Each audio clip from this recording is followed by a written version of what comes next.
हरिओम तत्सत। सामाजिक जीवन जीते हुए व्यवहार की अपनी एक महत्ता है। सगे संबंधी रिश्तेदार और इन सब से जुड़ करके रहना हर व्यक्ति चाहता है।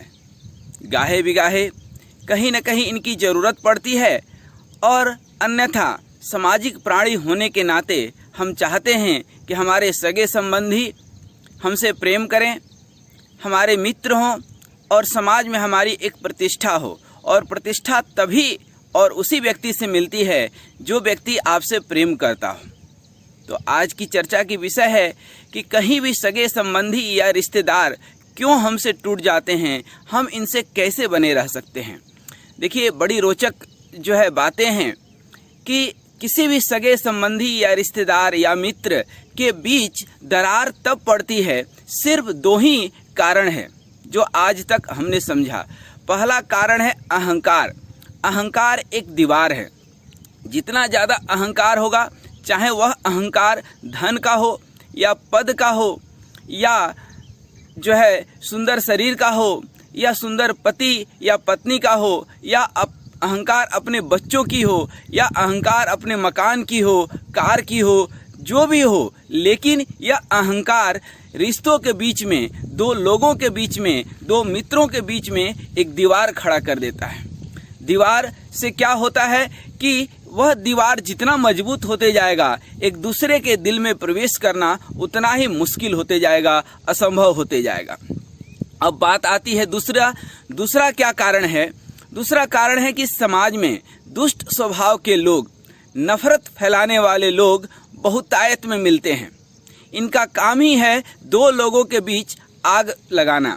हर जगह घी में आग डालना इनका काम है, या कहें तो आग में घी डालना। तो ये आग में घी नहीं डालते हैं, घी में ही आग डाल देते हैं। घी के जैसे, मक्खन के जैसे मधुर रिश्तों को बिखारने वाले ये जो है कुटिल स्वभाव के लोग कैसे करते हैं। समाज में मंथरा का नाम सुने होंगे। परम प्रेमी माता कैकेयी जो भगवान श्री राम से अति प्रेम करती थी, वहाँ भी दो रिश्तों के बीच में उसने खटास डाल दिया। देखिए, विधि का विधान है, जो होना था हुआ, जो होना होगा होगा, लेकिन किसी न किसी स्तर पे, किसी न किसी व्यक्ति विशेष पे यह जो है आपत्ति, यह जो है सामने निकल कर के आ जाता है कि यही व्यक्ति, अमुक व्यक्ति ही दोषी है। तो ये समाज में नफरत फैलाने वाले लोगों की कमी नहीं है। आइए जरा हम बात करें कि हनुमान जी जब लंका में प्रवेश करते हैं तो क्या इनकी ऐसी कोई कार्य योजना थी जिसमें कि लंका को जलाना था, या रावण को ही कोई उम्मीद थी क्या? नहीं, बिल्कुल नहीं थी। नहीं हनुमान जी चाहते थे। हनुमान जी तो माता सीता का पता लगा करके आ जाने वाले थे। पता चल भी गया था, लेकिन चीज़ें आगे बढ़ गई और ये नफरत फैलाने वाले लोग कहीं ना कहीं हनुमान जी के भी जो है कान भरे और उधर रावण के भी कान भरे।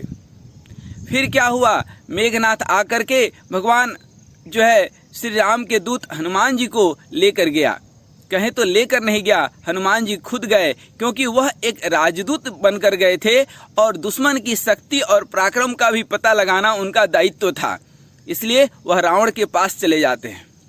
अब क्या होता है, नफरत फैलाने वाले जो राक्षस लोग थे वो हुंकार भरते हैं, ललकार देते हैं।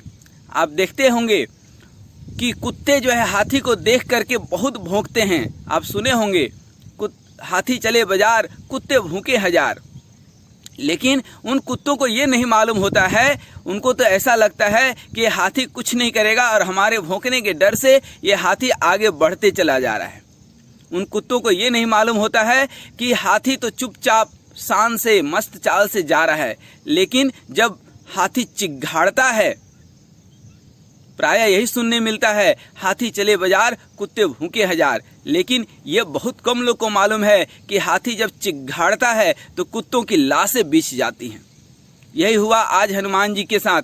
हनुमान जी तो हाथी के तरह जो है आगे बढ़ते जा रहे थे, हर एक बात का पता लगाते जा रहे थे। लेकिन ये नफरत फैलाने वाले राक्षस लोग हुंकार भर करके रावण के मन को और ज़्यादा जहर से भर दिए। फिर क्या था, आग लगाई गई। ये आग लगाने वाले लोग कौन थे? यही नफरत फैलाने वाले राक्षस।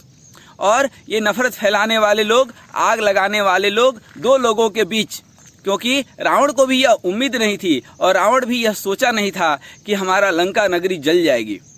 फिर क्या था, आग लगाने वालों ने आग तो लगा दी, लेकिन भुक्तभोगी कौन बना? लंका। भुक्तभोगी कौन बना? रावण। और हनुमान जी चूंकि बानर शरीर में थे तो उन्होंने खोज खोज करके हर एक नफरत फैलाने वाले को, आग लगाने वाले के घर को उन्होंने जलाया।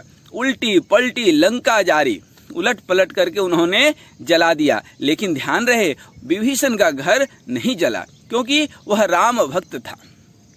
जो भगवान श्री राम का भक्त हो, जो भगवान का भक्त हो, वह सारी दुनिया में जो है आग लगे बस्ती में खुद रहता है मस्ती में, उसके घर को कुछ नहीं होगा जिस घर में जो है भगवान श्री राम की भक्ति होगी। तो ये दुष्ट स्वभाव वाले लोग, नफरत फैलाने वाले लोग हर समाज में, हर जगह देखे जाते हैं। शूर्पणखा को देखिए, चाहे शकुनी मामा का तो नाम सुने ही होंगे।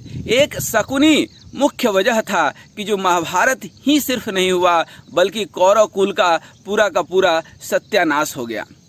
ये नफरत फैलाने वाले लोग, शूर्पणखा जो रावण की बहन थी, जब रावण के पास जाती है तो राम के विरोध में रावण के मन में जहर भर देती है।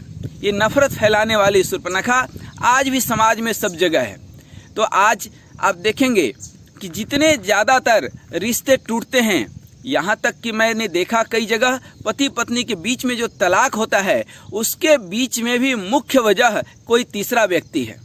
समाज में जब दो व्यक्ति के बीच में कहीं वाद विवाद जरा सा भी शुरू हो जाता है तो ये नफरत फैलाने वाले लोग अति वेग से दौड़ते हैं। कहाँ?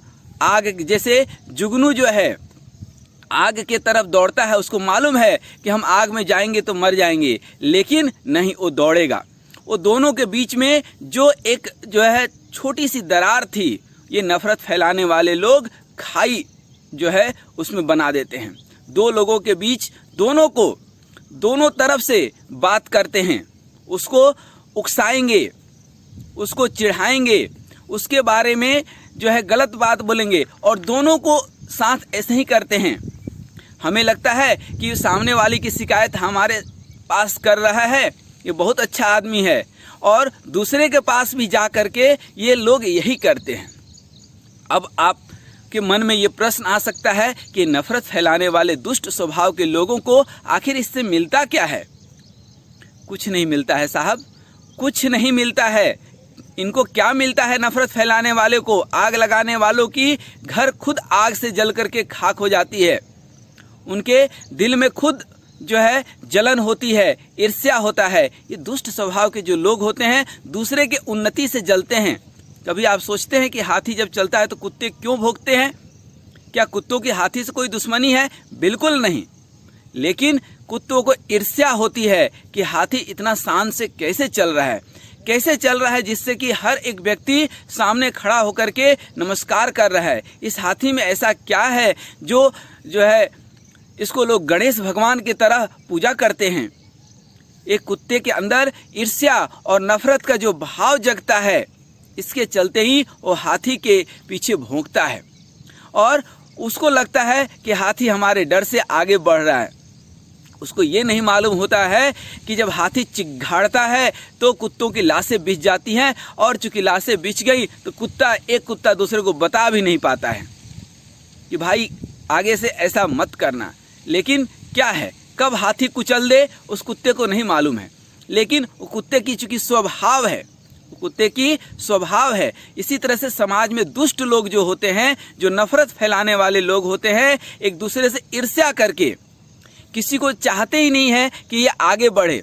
इसीलिए तो समाज में ऐसे लोग पिछले सैकड़ों सालों से वही वंचित और शोषित जो बने हुए हैं वही हैं और वही रहेंगे।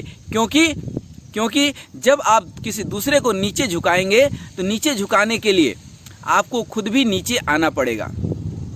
जब आप दूसरे को लड़ाने की कोशिश करेंगे, दूसरे के घर में आग लगाने की कोशिश करेंगे, किसी पति पत्नी के बीच में, किसी मित्र के बीच में, किसी दो निर्दोष व्यक्ति के बीच में भी यदि आप लड़ाई लगाते हैं, नफरत फैलाते हैं, उनके घरों में आग लगाते हैं तो आपके घर को आग लगने से कोई नहीं बचा सकता है।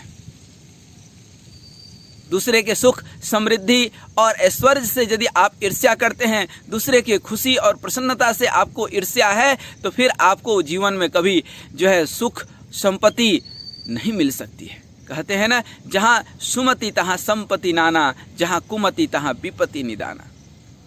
अब प्रश्न है कि इन नफरत फैलाने वाले लोगों से कैसे बचें। तो हमेशा ध्यान दीजिए कि कोई नफरत फैलाने वाला व्यक्ति यदि आपके समक्ष किसी व्यक्ति की शिकायत करता है तो निस्संदेह वह आपकी भी शिकायत उस व्यक्ति के सामने जरूर करता होगा, क्योंकि शिकायत करना उस व्यक्ति का स्वभाव है। दुष्ट को कुछ नहीं मिलता है। बारिश के दिनों में, ठंड के दिनों में कई बार बारिश के साथ ओले गिरते हैं, पत्थर गिरते हैं। ये पत्थर क्या होते हैं, आते ही फसल को बर्बाद कर डालते हैं। हालांकि हर समाज जलता है, परवाना जलने के बाद ये ओला भी गल जाता है, ओला भी खत्म हो जाता है, लेकिन फसल बर्बाद करने के बाद। तो इन दुष्टों से सतर्क रहने की ज़रूरत है। जीवन में कभी भी इन नफरत फैलाने वाले लोगों को सम्मान या मान मत दीजिए। अपने से जितना हो सके दूरी बना करके रखिए। ध्यान रखिएगा, नफरत करने वालों को आप प्रेम से जीत सकते हैं, उसको दिल में उतार सकते हैं, प्रेम करके, सम्मान दे करके उसको आप जो है अपना बना सकते हैं। लेकिन नफरत फैलाने वाले को आप कुछ नहीं कर सकते हैं।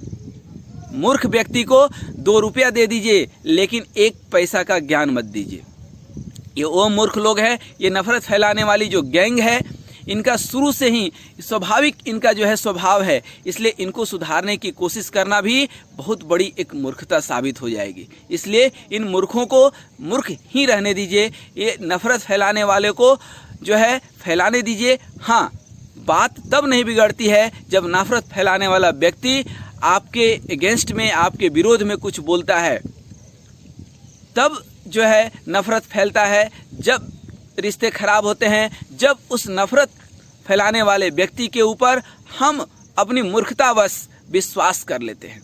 इसलिए ऐसे दुष्टों के ऊपर, ऐसे जो है व्यक्ति के ऊपर कभी न विश्वास कीजिए, न ही इसको कभी आसपास फटकने दीजिए। बेवजह कभी आ भी जाता है तो इसकी बातों पर जो है बिल्कुल भरोसा नहीं कीजिए। कोई भी शिकायत करने वाला व्यक्ति, श्री रामचरितमानस में गोस्वामी तुलसीदास जी कहते हैं कि जो दूसरे की निंदा करता है, जो दूसरे की शिकायत करता है, उसको कभी भी जय सिया राम कहने में शर्म आएगी और उसको चमगादड़ का जीवन मिलेगा। चमगादड़ हर काम उल्टा करता है, तो निंदा और शिकायत करने वाला व्यक्ति भी हर काम उल्टा ही करता है। निंदा और शिकायत करने वाले व्यक्ति से बच करके रहने की ज़रूरत है, नहीं तो आपके अच्छे मित्र भी आपसे अलग हो जाएंगे। क्योंकि ये क्या करते हैं, आपको इतना जहर भर देंगे कान में कि आपके अंदर अहंकार आ जाएगा, आपके अंदर दूसरे के प्रति ईर्ष्या आएगी और आप दोनों सही हैं।